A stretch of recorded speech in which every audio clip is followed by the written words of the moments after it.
Hello everyone, this is Nathan Bryan, and this is update 51 of Loxo the Elephant. It's been a while since I've talked to you, so I'm going to start off slow and go into everything that I've been doing since my last post. As I said, these posts are going to dwindle towards the end of production. As this is just one shot, this is just a sample of what a production would be. I will continue with my other shots after this one is fully rendered and finished off. I will now go through the shot and show you what I worked on. A lot of this was timing, moving frames around, making sure that everything flowed correctly and actually looked like they were acting instead of just moving around. It's easy to make a puppet move. It is hard to make a puppet act.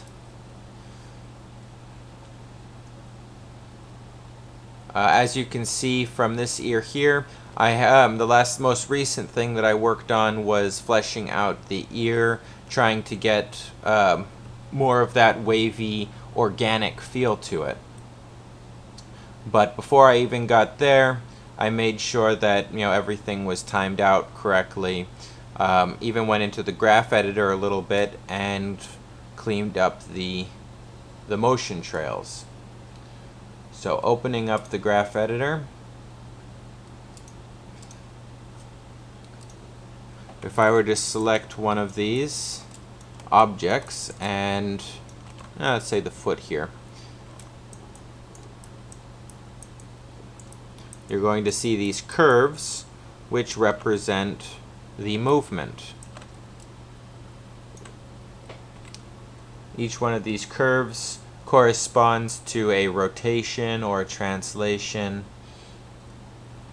Right now I have selected both rotate X and rotate Y. As you can see, there's a lot of movement right here.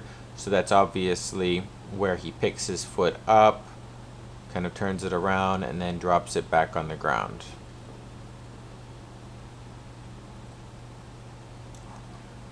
With the rotation tool, these lines around the rotation tool correspond to the color of the graph lines. So this green one is going to be the rotate Y. See, if I turn it, it jumps way up. And same with the rotate X, if I were to turn the red line.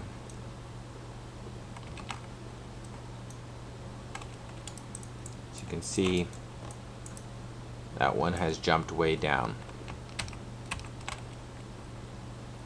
So I've just been cleaning up the graph editor, making sure that all of the motions are clean, fit with the poses, the timing, and the acting.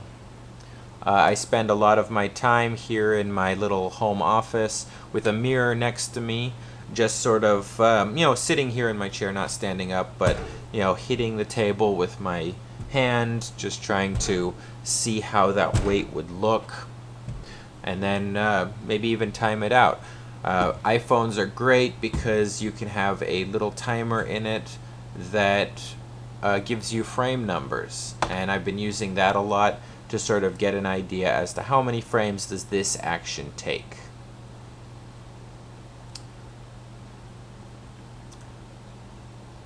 In cleanup here, I spend a lot of time just kind of concerning myself with the smaller motions.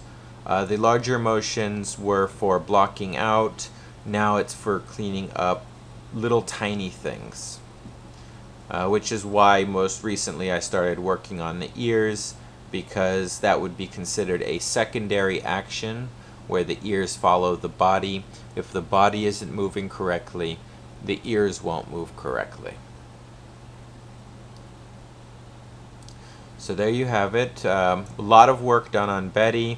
A little bit of work, especially with timing, done on Loxo. He's getting pretty well fleshed out completely. working on his ears after I finish with both of Betty's. Right now, again, just this ear has been worked on for Betty. I start off by, when animating the ears, by doing the basic poses just like the rest of the body. Basic poses are done with these controllers right here. And then after that I come in and I select these controllers along the edge of the ear and just kind of rotate them around.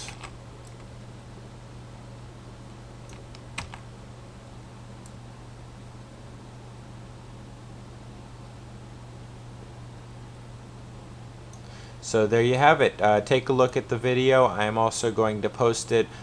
So far the work up to date is looking very clean, very nice. I should have a render up soon, so please, anyone that has any advice or critique, please post up now. This will be a great time to fix things up before my render. Thank you very much. Have a absolutely fantastic day and happy rigging.